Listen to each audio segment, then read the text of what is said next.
Because generally, to define legal interception, it's in short the government's right to spy on you if they suspect that you're doing something illegal or terrorist related.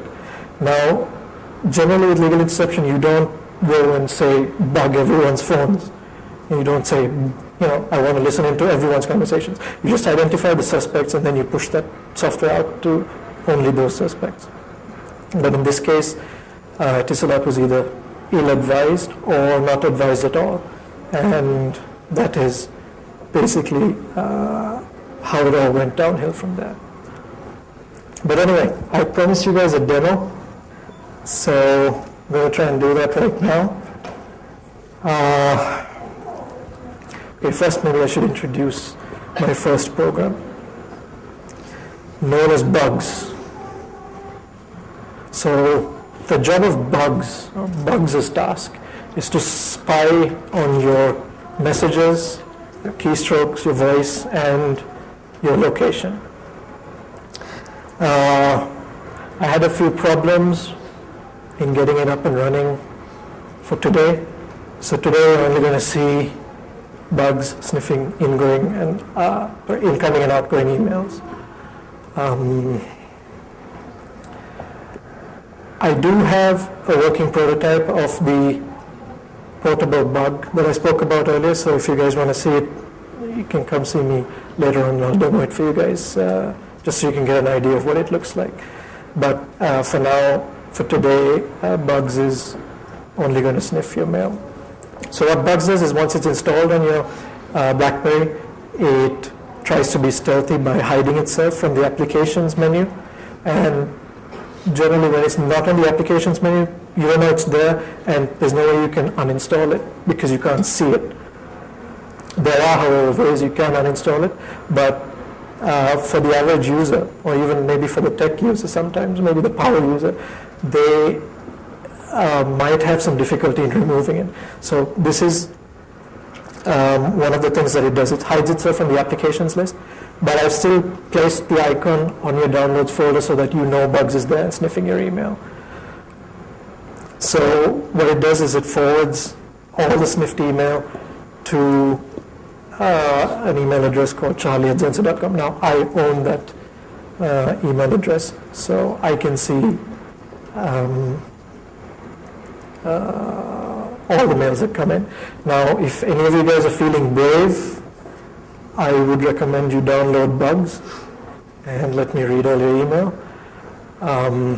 So I don't know if I have any volunteers who would like to try it out. Crap. All right, so if you guys just bear with me, I'll just connect to the internet and try to find the mail server. Sorry. So you guys have that URL? Okay. Anybody trying? Hands up, anyone trying it? Oh, Prabhu's trying it. Excellent. Already done? Or no? Come on. Because I don't have a camera to show you guys what it looks like, but I can try to log on to the email address, email account and show it to you. Let me try that now.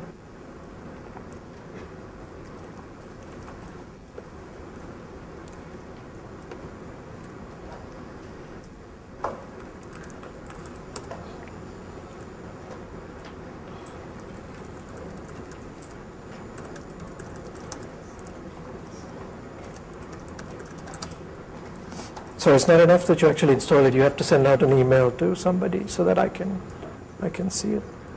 But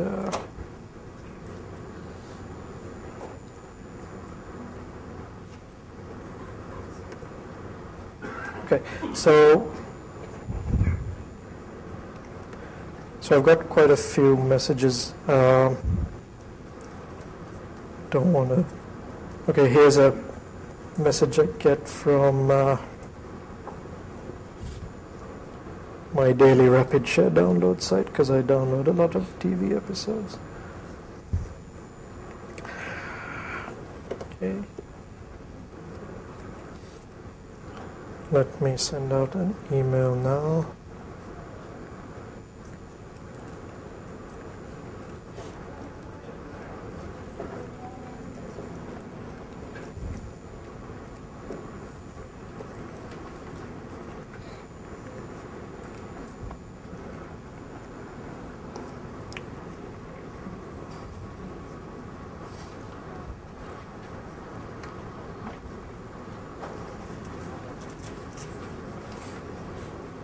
So hopefully you guys should see this increment, and there it did.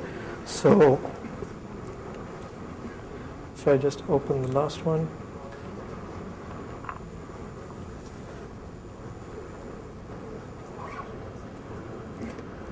so I sent a mail from my Gmail account to my Zensei account, and I mean this is the format that it comes in. I'm planning to make a backend server that reads the XML message, but this is the way it looks for now.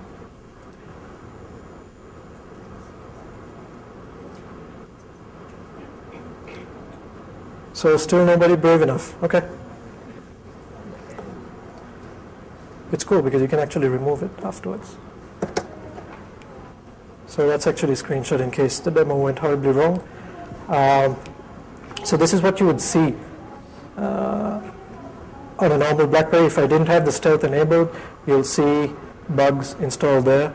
What I do is I use an API called the code module group, and I set the group's flag to hidden. And then once I do that, it disappears from the applications menu. So once it's disappeared from the applications menu, you cannot, I mean, you don't know it's there for one, and you can't uninstall it because, well, for one, it doesn't show up. There's another way where you go into the modules of your applications and try to remove it from there, but I've marked it as a dependency, so you cannot remove the spyware from using this method either. One way you could do it is to physically connect it to your computer and use the Java loader to remove it, but it makes it very difficult to remove. Okay, so bugs was one. He spies on people. The next tool is Kisses. Now, Kisses loves bugs very much. She loves him so much that if they're on the same phone together, she goes looking for him and finds him. So Kisses is my attempt to develop a spyware revealer of sorts. So bugs or similarly designed software which are designed to hide themselves can be detected from this. In general, it's possible to manually remove the malware or the spyware, but it becomes a bit tedious because you have to go through a lot of modules. I mean, you have to go through a lot of data. You have to look at a lot of stuff. And if you cleverly design the name of the application to look like it's legitimate, you're probably going to miss catching it. So Kisses is a tool that will simplify the searching and the removal of similarly designed spyware. Now, if you have installed bugs, when you download Kisses from here, it detects the presence of bugs and reveals it so that you can uninstall it. So this is a screenshot of what it looks like. Right now it only looks for bugs because I was having some problems with the demo, so it only does this for now. Okay, so I've got, I think, 5 minutes left, so wrapping up. I showed you that the BlackBerry is very secure. It still remains secure. You're never going to hack it technically. It's really secure. But the problem is with the complexity. I mean, these are two screenshots of the permissions and one of the modules. I mean, for a regular user, this stuff's really complex. Even for a power user, you're going to have to read through a lot of information or a lot of documents to actually get to a state where you're comfortable with in order to know everything that's going on inside your BlackBerry. The other problem is that the BlackBerry apps are not regulated. For example, lots of people complain about the iPhone regulation process and about the App Store, where lots of complaints that people's applications are rejected by Apple, because on the Apple App Store, when you develop an application, you have to submit it to Apple for them to take a look at. And only then, once they deem it fit, will they publish it on the App Store. So if you were to release spyware and you send it to Apple, they'll say, hey, you're telling everyone it's a game, but it's doing other things, and they're bound to reject it. Now, this sort of closed system, while it's not good for some aspects, is sort of good for security, because you have somebody actually looking at the code. But no such luck with the Blackberry. With the Blackberry, all you need is a code signing key, which you pay $20 for, and you can start developing applications and pushing them out to unsuspecting users. So I'll give you a few fundamentals on what to do or what to watch out for when you're out there. Don't install random pieces of software. I guess this goes without saying, even on a PC, but especially on a Blackberry. Don't go looking for software that's very obscure. I mean, if you are faced with the task of installing some software, check it out first. Research it online. Look at reviews. I mean, hell, mail me if you want, and I'll take a look at it. But just be sure what you're installing on your Blackberry. Just don't go randomly installing it and reading the developer's description and just installing it based on that. Now, the Blackberry device is very good with productivity. It comes with a set of built-in tools that will help you get your work done. You don't need to bloat it further by installing every little piece of software out there. So, I mean, in addition to consuming memory, you're also opening yourself up to possible spyware. So limit that as well.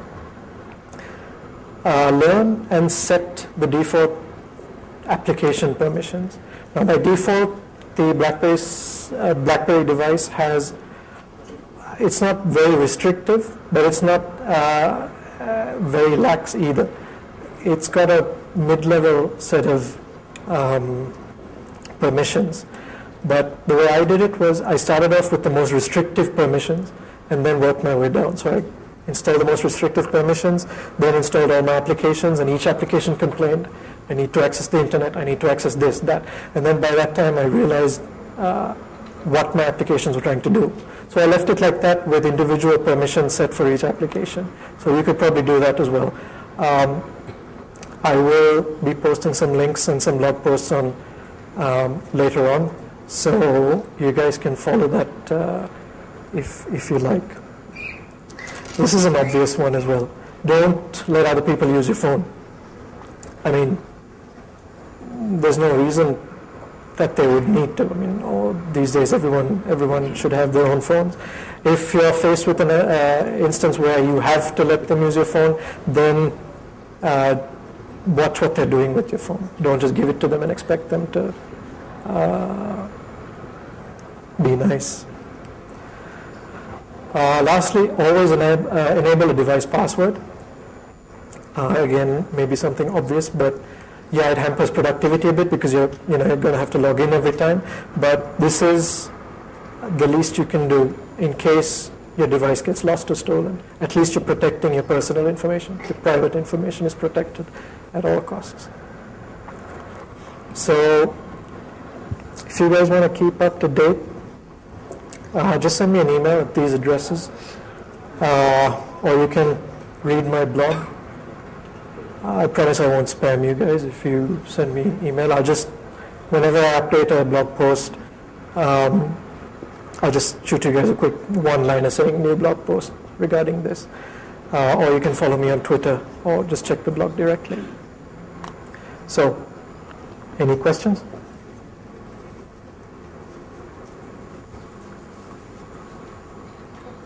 No, you're excluded. Okay, tell me. So, could you have written the bugs application for iPhone, considering the App Store and no background processing? Funny you should ask, because there is a tool that is available for the iPhone that does similar things. The only problem with that is you need to have a